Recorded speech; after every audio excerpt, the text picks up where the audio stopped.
gotta get Listen, where are you playing in town? You playing here? We're doing the Enormo Dome, whatever it is. It's terrific. Oh, It's yeah, a the big house. We place, sold that it side out. of town. That's a Very big nice. place. You sold What's it that, out. 20,000 seats? We really should. Trying not to fall in that same old trap. I left without a map, the same old place I'm going to. Fine, smiling into that same old plan. We're doing what I can to make it a little different this time. The hell are you doing?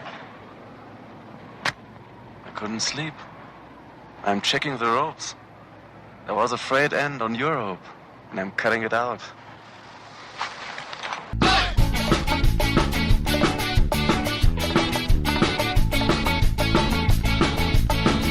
Good weather, bad weather. Now or later, anytime's good for climbing. Let's just do it. Okay. All right, welcome to the Enormocast, episode 3. It's January 2012. The New Year's passed. I'm sitting here in the mobile studio, Studio B12. Yeah. Omega fatty acids. Yeah. And I'm sitting with Kelly Cordes, who I finally Hi. tracked down and made him get on the mic. How's it going, Kelly? Good. Now that I have enough coffee, it's good, man. Yeah, this is actually the very first time I've ever recorded in the morning. Oh, man, I'm like bummed because I'm going to say all kinds of stupid stuff. I'm way sharper if I've had a few PBRs and margaritas. I wish we could have pulled off the nighttime thing. But Well, I'll try to hang. Next time, because I'm going to... Okay. Hopefully, I've been sort of stalking Kelly to be on the show. I would like him to be a return guest, if this goes okay. And he, Yeah. it doesn't actually get him fired from his various positions in the you climbing gotta world. But protect me from myself, dude. Do some good editing. well, I think that may be one of the benefits of not having margaritas in front of us, is there might be a natural filter up there. A filter that I otherwise lack. Yes. Just as an introduction, I don't know if everybody out there knows Kelly. He's been an alpinist for what, like a couple decades? Yeah, I'm old now. Yeah. I think I started climbing about 18 years ago. Okay. But it was kind of late in life. I always used to think that was such a disadvantage, but I don't know. It is what it Well, late in life, what, you're in your Yes, 20s? Yeah, like 25 Yeah. or 24, something like that. Yeah. But, you know, you see these people who start so young, and I'm like, oh, man, I might be able to climb worth a shit if I started when that kid did. Yeah. You know, but I don't know. well. Yeah, But, you know, so it goes. in our day, you didn't have the opportunities to start as a teenager. Like, there was no climbing gyms. So No. unless you were going out with the Boy Scouts or you lived some rad place like Boulder or whatever where there was all sorts of climbers. Like, I don't know, where did you grow My up? father was Mike Caldwell or something. Yeah, exactly. Yeah. I grew up in Pennsylvania. Yeah, so there you go. so, I was in the suburbs of Chicago, so Nice, And like yeah. I said, unless you were involved in the Boy Scouts or something Totally. like that. So. No, man, I wanted to be a football player. Like, you know, for those who can't see me, I'm not the biggest dude in the world. In 10th grade, I was 4'10" and weighed 85 pounds and Nice. was going out for the football team. I mean, we had like 230-pound linebackers. It was like Central Pennsylvania. Oh, I would have gotten killed. Yeah. Yeah, so you moved to Colorado? How'd you get into climbing? I got into climbing when I was in grad school at the University of Montana. Okay. And, a buddy took me ice climbing. Like, it just sounded like kind of a cool thing, and that was it, man. Right. Done. Like, any semblance of a respectable lifestyle was gone from that moment on. Yep.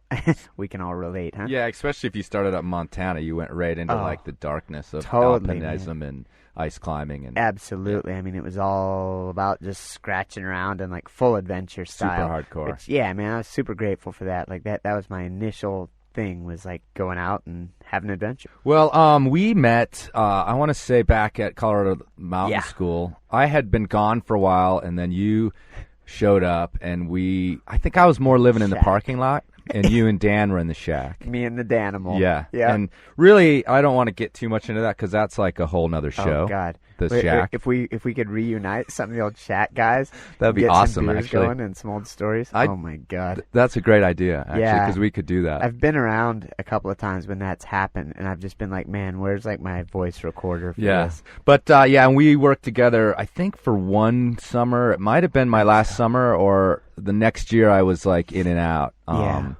But yeah, that was you were in sort of a dark space. I was back then. I had if just I recall. gotten divorced, and I had just discovered free soloing and and living in the shack. You know, I couldn't remember. Yeah. Actually, I was thinking about it. And I was like, was he married? And Was, yeah. Past And I tense. wasn't even sure if you had just gotten divorced Yeah. or if right. Yeah, like I had just gotten divorced. I'm like, fuck it, I'm moving into the shack. And didn't your ex-wife work for the mountain school? Yeah, for a little bit. I mean, she's great, Right. I mean, yeah, like we're friends and all that. But I remember but her being pretty nice. Yeah, that must have been she's the kind of wonderful. a difficult situation. But it was still a difficult situation, indeed. Yeah, she was doing well, and I'm like living in the $65 a month shack with the broken down door and Garvey coming in and dry tooling all over the beams. And you come back sometimes, and I'd like open the door to my room, and like I was paying money for that thing, $65 a month, That's like hard-earned cash, and like I'd open up my door to my room. There's like someone sleeping in my bed. I'm like, hey, who are you? He's like, I'm Mike's friend. I'm like, who the hell's Mike? And who the hell are you? This is my room. There was no one named Mike working there. I know, it's just like random people there. Well, that's because the legacy of the shack was that, and even though they tried to sort of charge and make it something more than it was, there was you still were fighting like 25 years of just tradition. it being sort of a crash pad. But anyway, that's up in Estes Park. You live in Estes nice still, now. right? I do. I live less than a mile from the shack, although these days it's not a shack. Like I say that with nostalgia. I'm like, that ain't no shack. Did That they ain't fix no it? shack. What'd they do to it? Yeah, man, it's all nice and respectable. Like, dudes like us would not be allowed in there anymore, for I sure. wonder when they did the remodel if they found anything like in the walls. I heard from some people, yeah, okay. I wonder if maybe maybe they'd ripped down the drywall and found something in there. Yeah. God, that place. And I remember when we were politely asked to leave too. Like and understandably, like I thought it was a good idea, like food composting, to be like more environmentally whatever. And so I just poured all the food scraps out the window. Sure, and stray dogs and scraps. And then you'd be out there like taking a piss around the side of the house, and like the clients would come up and stuff. And yeah. I think though I believe, and again we're on this shack tangent, but what the hell is that? Part of what the Colorado Mountain School was selling was the mystique that came out of it. And I'm not joking, the mystique of here are these mountain guides and here's how they live. Squalor. And you're as much buying that as you are buying the climb or the instruction. It's like, wow, we're gonna dip into this world, because I remember too, like clients coming up and knocking on the door, and this was because I lived in the shack like a few years before Kelly, and for a couple summers, and we had a pretty strict no clients in the shack policy, unless of course they were lovely ladies, right? Because we just kind of were like, all right, this is our space, and we come in here to like rag on you, client, and to get out. I mean, with a tongue in cheek, but with love. But yeah, because you needed to sometimes. But totally. So they would come up to the door, and you'd see them kind of peeking around you while you stood there talking to them, and like definitely waiting to be invited in. But we never let them into the inner sanctum. No way, not inner sanctum. Although I think it would have been good for tips, because they would have felt sorry for us. Yeah, that that would have been wise, but none of us were very wise to begin with. So, well, it says a lot about at least 1 out of 5 times I'd get tipped with a bottle of booze. So yeah, that was always nice. Like I've developed this taste for really good tequila. Like I love margarita. But since I keep jacking myself up with all these surgeries the last few years, everyone's like, "Oh man, Cordes fucked himself up again. What should we get him?" I don't know. That guy doesn't like anything. No, he likes good booze. And so like everyone's buying me nice bottles of tequila, and then I go through it. It's kind of like the pusher, getting you hooked on the good stuff. Totally. It's kind of a drag now. Yeah, it's hard.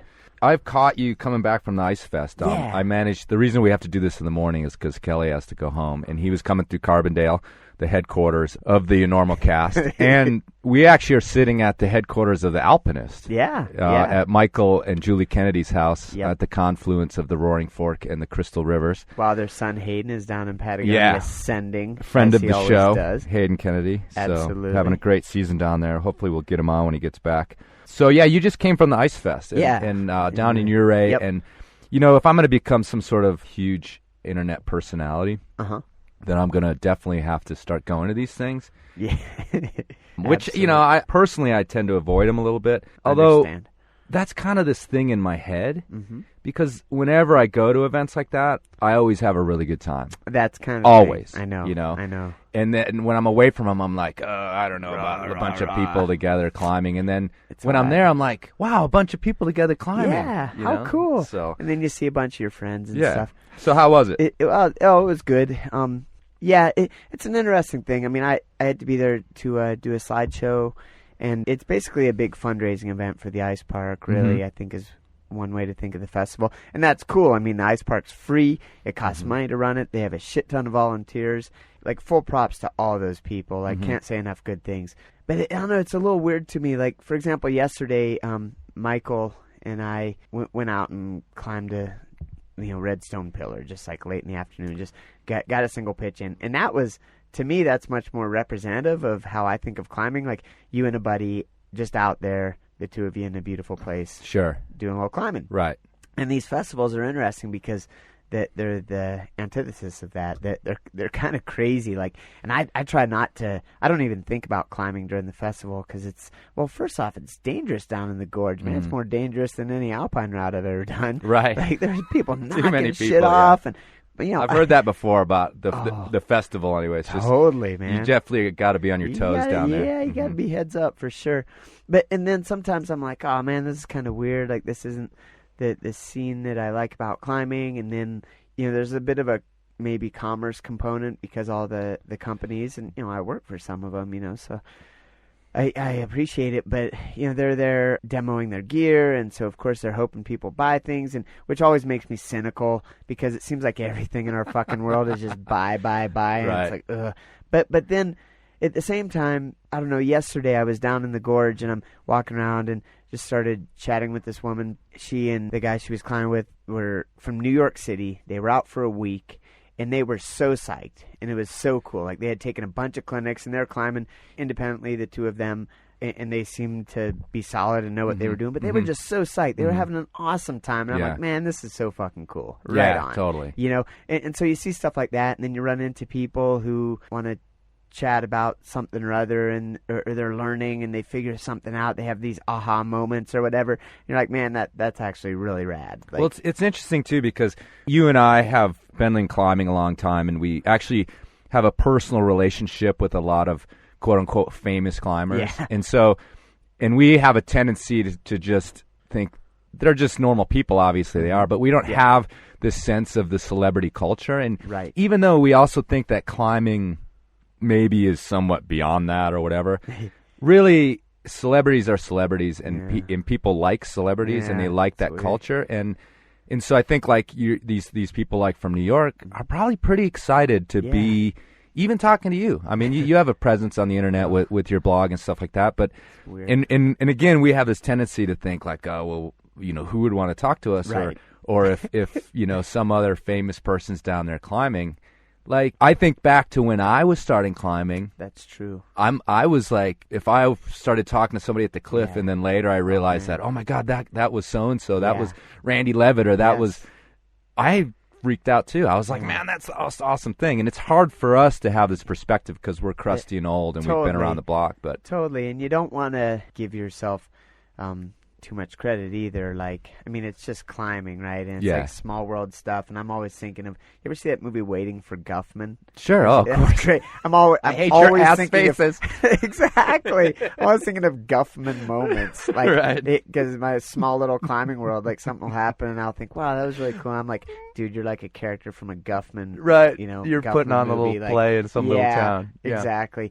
But then what you were saying is true. Like, I can think back to in Montana, like when I was first starting to climb, like I idolized like Alex Lowe and Jack Tackle, and I remember well the first time that I met both of those guys, that it was separate, but like I was bivvied in the back of my Subaru with what would later become my wife, who would then later divorce me. We're bivvied in the back of the Subaru. I mean, what the hell? She's a smart woman. She can do better than this. We're bivvied in the back of the Subaru in Highlight Canyon in winter, and like getting ready to go climb and just totally dirtbagging it. And I hear these people talking, and I can tell one of them's Alex Lowe, and I like feign like waking up and oh hey, what's going on over there? Oh hey you guys, man, he was so cool. Yeah, like, he was a he was cool just dude. asking me about like what was I doing that day, and I'm like, what? I was just all I ever wanted in life at that point was to meet Alex Lowe. And then I remember when I first met Jack Tackle, he just he made me feel so big. Like he was asking me about what I was doing, and I'm like, man, I'm nobody. Like, and this guy's being so cool to me, and those are inspiring things. And so if you can pass that along in some way, I'm certainly nowhere near those guys, but anytime you can maybe inspire in any way is cool. Yeah, it's funny because again, we've been doing this long enough, and it comes full circle because, again, it's like I'm nobody special, but, there's times in Indian Creek, that's like my big place, and I've spent so much time down there, where I have run into somebody who was like, oh, you're that guy, and like, and I remember, again, being on the other side of that, That's and so cool. a really good climber could be a total dick to you and pretend like you're nobody and like kind of strut around. It's so lame. Or they can be, even if you're just sort of mildly cool and you maybe just throw them some beta, or you just say, yeah, if you're going up there, maybe, grab a bunch of twos or whatever. Totally, man. Like I remember back when I was like a few years into climbing, just like how psyched I was to get some sort of little beta. And speaking of Alex Lowe, the same thing, like back in Yosemite when I was a wall climber, there was a time where I had done a route that he had been on, and for various reasons his team had come down, and he was just so amped and so impressed that I'd done the route. And so I was like sitting there just like my head spinning, and I walked away like, wow, Alex Lowe thought I was cool. I was just like, it was so huge for me. Totally. That guy, yeah. So. Yeah, and it's like for the first time in your life, you're feeling like you are somebody, Yeah. I don't know, it's kind of neat. I mean, well, it's a small world, but still. And I've said this before, and like with the Icefest and things like that, there aren't very many sports that you can be involved in. Yep. And be just casually talking to the best in the sport. Absolutely. It's like, it's not like you're going to just go and be playing basketball and have Michael Jordan come down and start shooting with you. Hey, but Mike, MJ, I like to call him, Right. Let's play a little pickup ball. But speaking of that, like you and TC, MJ. T, I call him. TC. Yeah, no. Like guys like Tommy Caldwell or whoever, man. they're just like really nice guys, and you can end up By the way, into. quick flashback. Okay. I first met Tommy when I had moved to Estes. He came to the shack. I was working for the AAJ one time, and we needed some beta. He was like 4 years old or something. And he's like, oh no, I know where that is. I'll come over. And like, it's me and Danimal like standing around in our sweatpants, and I remember Dan's like, dude, you want a PBR? And no, that's okay, thanks. And I don't know, Tommy's like 16 or something at the time, Right on. But yeah, it's pretty wild. And, I mean, now it's like, he's my neighbor in Estes. And totally. It's just so cool. Yeah, well, I kind of did the name drop seg because I wanted to talk to you about your kind of newer status of Belayer to the Stars. Totally, man. And because you were just involved in one of the more dramatic things this fall of Tommy trying to send the Dawn Wall up on El Cap. So you went out there and became the placement Belayer for his wife? Well, I was just out there road tripping and climbing around a little bit. Oh, I thought you were like sitting by your red bat phone and like got the call. Kelly, we need you here. The Black Hawk will be there in 20 minutes. Exactly. We got code names and everything. And so Tommy's wife, Becca, was, a total champ. I think she was on the wall for like 10 days straight belaying him, and she just needed a break. And you reckon? Totally, man. Like, she's a champ, man. She's awesome. And so I just went up and belayed for just like a day and a half while Mike, Tommy's dad, had come down with the flu or something, and while he was recovering and getting ready to come up. But yeah, man, it was amazing to be up there and see what Tommy was doing. And he kind of makes like the 513 pitches look so casual that I remember standing there belaying and being like, yeah, man, I should have brought my shoes. I should try, get a little exercise. And then I'm like Jumaring past. And I'm like, wait, that's what he was holding on to? And then it's only 13C, CD, exactly. whatever. He's just walking it. And then one of the crux pitches where he got shut down on this season's attempt, even though the one day I saw him link all the hard sequences from rest to rest, so I know he can do it.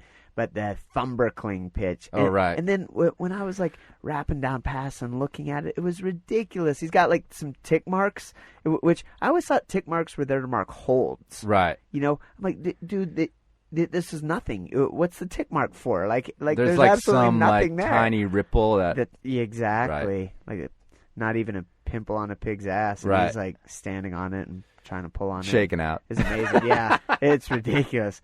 And he's such a cool dude. Like seriously, I think Tommy has got to be quite possibly the nicest person I've ever met. Total man crush. Yeah, total man crush. Yeah.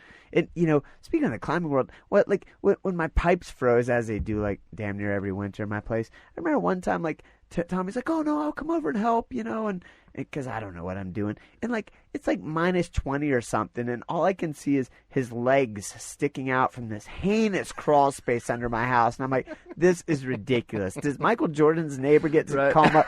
Hey Mike, you want to come over and like, you know, solder off the frozen burst pipe in my crawl space? Yeah. Like, I mean, what a nice guy. Just don't let him near your table saw. Yeah, absolutely. Anyway, you don't want to be responsible for that. No. So how long were you up on the wall with him? Oh, only a day and a half. Oh, yeah. Wow, okay. So, yeah, I do a good job of, like, milking anything I can. Like, I wrote all kinds of shit about that right on. And sprayed it up. Oh, yeah. And then your other celebrity matchup is Mr. Wharton, a mutual friend of ours. Absolutely. Josh Wharton, the fiend. Yeah, man. That obviously, you know, the impression I had, he has sort of this latent core quality of like burning through partners because they just can't keep up with. It's hard to keep up with that guy for sure. Yeah. Did you go up on? Were you up on the diamond with him? No, oh, okay. I didn't go up on the diamond with him. Did you know probably the best climb of my life with him, and you know we did a couple of Pakistan trips together, and we. You know, climbed a variety of other things. Yeah, but you guys, when you guys like, are climbing in Pakistan, you're not any sort of lackey. I mean, you guys are like. Did you guys invent the disaster style? Was that something that you came up with? Yeah. Well, although I think it actually dates back to my friend Chris Trimble, okay, who lives down in Durango now. The chief, if anyone has seen one of the stories I sometimes have told at slideshows, I want to keep his name out of it, but that's a little insider thing people can put together. Man, here I met the chief back in the Montana days, and yeah, plenty of debaucherous times. But I think the chief came up with disaster style, and then I think me and Brent Armstrong. You remember Brent, yeah, right? I know Brent. And then me and Brent, I think, took the disaster style thing into the park quite a bit, and then me and Josh took disaster style to Pakistan. Although Josh has another term for it, he calls it safety fifth climbing. What the first four are, I'm not sure. Let's see. One is sending. One is I don't know. Safety fifth, disaster style. Right. And this is basically like just leave camp with whatever you can carry and go until trying to go for it. Yeah. And I kind of think it's actually, you know, a good thought for living life, you know, like I don't know, seriously, man, everyone's so fucking scared to like do everything and you know get stuck in the cubicle world of making money and buying crap. Like, nah, man, go for it. Disaster style. When you walk out the door every morning, totally. You're on disaster style. Trying, man. Trying. Well, this RV is like that. This RV is as totally soon as I leave the driveway, it's like. We may make it, we may not, whatever. If we make it, it's going to be super comfy. Yeah. And if we don't, well, I'll figure out how to fix something else on this stupid thing. So that's part of disaster style is like going for it and figuring it out on the fly. Well, I'm going to definitely try to make a trip up to Estes this winter while you guys are festering up there, and we'll try to get Wharton on the mic. Planet Hoth. Yeah. The way the wind goes. Jesus. Yeah, it's a funny place. How cold and windy it is up there. Oh yeah. So yeah, I'm in. Definitely, like I said, been wanting to get Kelly on the show, and hopefully we'll get him on here regularly, which may require me to get on the road and head up to Estes Park. And I used to live up there. I spent a bunch of summers up there. Yeah. And like we were talking at the beginning of the show, I was there during a dark time in Kelly's life, and it was actually kind of it was a good time though. Yeah, it was a good time, and it's sort of. I don't know. We were living disaster style up there for sure. Yes. And it was actually at the end of my guiding career too, which guiding is funny because you definitely get into it because you love climbing. Yeah. And the idea is that I'm going to do this 24 hours a day now because I love it so much and get paid to climb. That attitude lasts a couple seasons and then you can do a couple more seasons where you start to realize that when you make something you love your work, Yeah, it's tough. you turn something you love into work. Yes. And if you're smart, you get out. Yes. And if you're not, you do a few more years until you start to really hate it. Yeah, you can become a bitter old man that way, dude. Like walking around talking about how real things used to be, swilling from a cheap bottle of triple sec. You know, like, man, I don't want to be that way. But I admire those people who can maintain their passion for climbing while guiding. And there are some people who are able to do that. I just can't. I mean, I found myself viewing it kind of as like dangerous babysitting, and then on my days off, I just wanted to chill out in the shack. Yeah. Not go climbing. Well, and in the amount of responsibility, my big thing was that the amount of responsibility that you're taking on for this person or these people that are under your care compared to what you're getting paid, and also the protection you're getting, you know, legally is pretty minimal, actually. And dangerous in all aspects. Yeah, and then also, I mean, it's dangerous for you. I mean, I don't know how many times I was out leading something and that thought went through my head, like, this guy doesn't really know how to belay that well or whatever. No. So, and we all, unfortunately, you and I both have known guides that have died in the line of duty, so to speak. So I think it's sustainable. The guys I know that do it, they're very part-timey. They've got a client list, guys they trust, guys they climb with all the time, guys that are actually really good climbers. Totally. You know, but don't have the time to get out and do it themselves. Once you get to that stage, I think it's pretty cool, and those who can do that, it's a good way to do. Well, the thing is too is those who can do it day in and day out, they've made that shift. Right. Is that I'm not out here for the climbing. Right. You know, the guys that do it day in and day out, it's the same reason people teach school. It's because they love to teach the sport. They love to be interacting with these people, and they're the ones who last too. Totally. So those people are out here because they want to go rock climbing. I mean, forget it. That's where you go wrong. Like thinking that you're going to. There's plenty of guides that had gone through that phase. Oh yeah, no, that's what I thought too. But Estes is a great place because I mean, I don't know. At the same time, I'm grateful for the years that I did guide. It's kind of like anything. I mean, everything you've done shapes you and who you are. Sometimes for better or for worse. You know. Yeah. Estes being the cultural third world of the Front Range. You know, it's a good place to be, but it's like, man, I go down to Boulder and it's just like I'm only allowed like 24 hours in there before like my shock collar goes off and I get an automatic message on my iPhone telling me that until I become a little cooler or work on my chakras, I'm not allowed back. Yeah. Or you've offended someone. Oh yeah, that's easy to do. Which brings me to Halloween. And a story you told me. Not only Halloween, but one of the things that went on in Estes back in the day when I was there were the infamous white trash parties too at the shack. Oh, those were good as well. Those were good.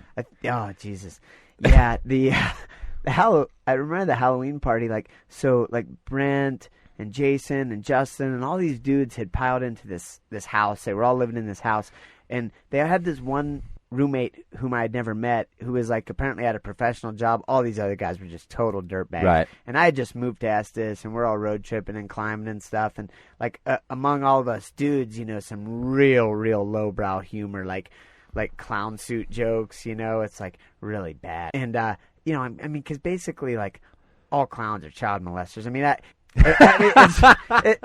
hey, dude, it's not my fault they do it. You know, yeah. And so, like, I mean, clowns are creepy, you know? Like, okay, so maybe not all, but, like, clowns are creepy, man. Yeah. I even read a thing, like, in the British Journal of Medicine or something. They did, like, or psychological thing or something. They did this thing, like, where they showed all these kids, like, clowns, and then, like, surveyed them afterward, and, like, 80% of them were creeped out as opposed to happy. So anyway, you can imagine some of the jokes that come from clown suits. So they were having a Halloween party, and like those guys were like, hey, yeah, dude, you know, Friday night, Halloween, we're having a party, you know, come on over, costume. And I'm like, oh man, I'm going to be the funny guy. I'm going to go as the child molester clown. Like, yeah, first off, real good idea, right? So I make this costume, I get this wig, I put it on all crooked, like smudge makeup all over my face, like clown makeup, like all smudged, and I got a a ball of booze in a paper bag, and then I wear this short little skirt with tights and a big sock going down the leg inside the tights, and I made this clown shirt that said, "Hey kids, free candy here," and had arrows pointing down to my crotch. Like, don't hate me. I mean, this was like 10 years ago. I'm far smarter now. Well, listen, the other thing is that this is after years of Estes Park parties. Yeah. This is completely appropriate. Right, yeah. Clearly, yeah. And so, decorum, like, wasn't our strong suit, right?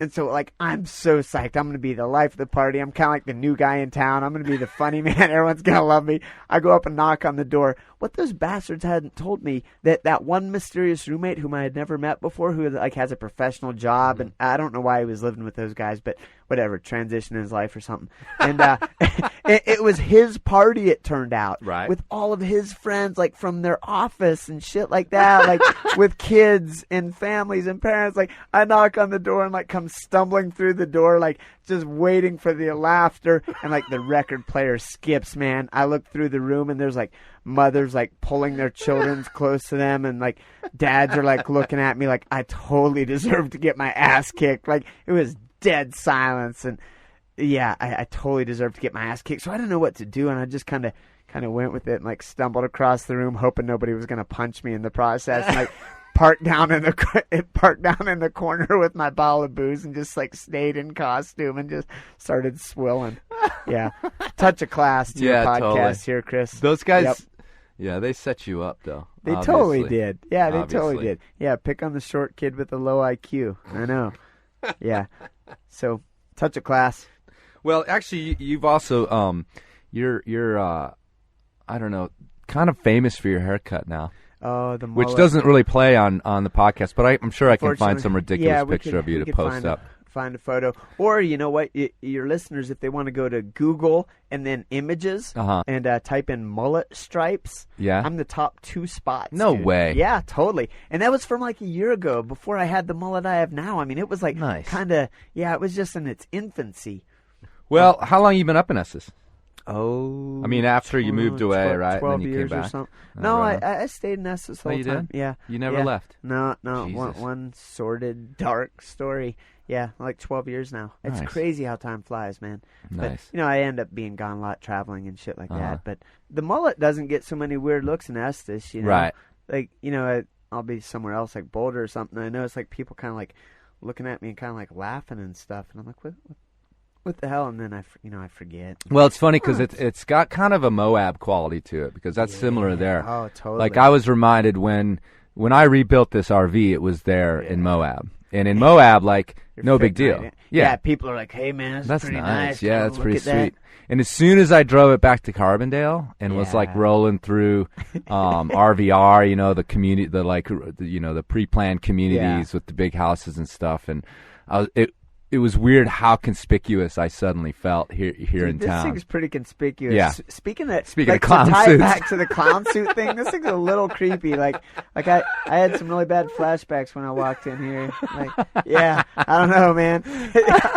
Totally, yeah. If I'm not in the clown suit cooking meth, I'm at least cooking meth. Dude, you know what? If I ever there's apparently a horrible sticker out there that needs to be on the back of this rig. Like, don't laugh, your child might be in here. Yeah, totally. Really bad. Yeah, okay, but I'm trying to be at least a little bit low pro in this thing when I'm running around. So. Oh, yeah, I mean, nobody would even notice this thing. Yeah. Look at this freaking thing, dude. Anyway, there's some pictures of that on the website, too. So, anything else you want to tell us about this time around? Not really. No. I can't think of much. I'm a little brain dead after all this socializing at the festival, and I could use another cup of coffee, and I'll head back up to Estes and settle in up and there. Just hole up in my little shack. That's kind of the thing. Like the festivals and all are just so social, and I can do that. But I also have a real strong hermit side to me. Like I kind of like just being holed up by myself in my little cabin. I mean, I don't live in the shack anymore, but it's what I live in. Yeah, I totally get that too. People bag on the trade show. Yep. But for a few days, it's super fun. You can meet people. Icefest, Red Rock Rendezvous. Haven't been to it, but those sorts of things. I was up in Laramie last summer. Or Lander. Lander. Sorry, Yeah. Laramie. God, Yeah. good thing I wasn't there. But Lander last summer, and that's a really low key one. But it was still just seeing people I hadn't seen in a long time, or running into people that I barely remembered. Yeah, and so it's a good time. Yeah, those climbing events are. Yeah. They really are kind of a blast, despite how some of us can get a little cynical sometimes and all that. It's a good time. Kid, I'll put this up on the website too, but where can people find you on the internet, on the interwebs? Well, if people want someone to laugh at, my writing, that's how I make my living as a writer and he's editor. a writer, yeah. So of the various projects I do a blog about once a week on Patagonia's blog, which is thecleanestline.com. And it's nice because they let me be my negative, cynical self. My last one was about New Year's resolution, the no resolution. Like, I think New Year's resolutions are bullshit. What, some magical date's going to mysteriously make you muster the motivation you lack the rest of the year? Yeah, totally. And I don't know, I get real negative about all that crap. Well, I'm not a big New Year's resolution guy because I feel the same way. Yeah. Yeah. Well, what's this date going to do? It's not going to change Why change not your March mind. 3rd? Yeah. Why not October 17th? Yeah. Like, come on, Besides, you're not going to change anyway. No, just get over shit, it. no, You might as well just wallow in it. Exactly. So that's why it's best to have no goals whatsoever, because that way you won't be disappointed if you don't reach them. Yeah. And then on my own blog is where I post the more inappropriate things that I come up with now and then, because even though Patagonia kind of lets me have free reign, I got to kind of keep in mind to not be too much of an asshole. So when I come up with something that's not appropriate there, I put it on my personal blog, which is where kellycordes.wordpress.com. Oh, cool. Yeah. Right on. Well, and I'll link those when I post this. I'll link those. Man. So yeah, right on. And this is the Enormocast. This is only our 3rd episode, so we have about 16 listeners. Hey, everybody. Excellent. How's it going? Well, maybe if people from my blog, I'll post this on my blog, they'll bring you up to like 21 listeners now. Nice. Although it's probably like a few of the same people, unfortunately. Unfortunately, a few fellow losers. Don't call our my audience losers. No. So Enormocast.com. You can also email me at chris@enormocast.com. Or get on the site and put some comments. Cool. And hopefully we'll have Kelly back down the road here if I get up to Estes Park next month. I'll try to run a tighter ship next time, dude. It's a little What do you early in mean? the morning for me. I don't know. I just rambled for like That's a half all right. hour. That's what we want. That's what this show's about. This isn't like high production value. That's why people love it. That's why all 16 of those people have signed up. Totally. So we's keeping it real. Yeah. Anyway, you guys give me an email. Okay. Tell me what you want to hear on the Enormocast, because I'm still kind of building it, and we will see Kelly in a few weeks, hopefully. Right on, man. Later.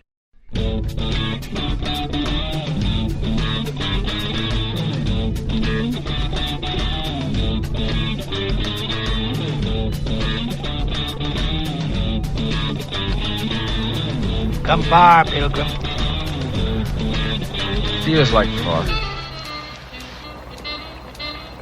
Were it worth the trouble? What trouble?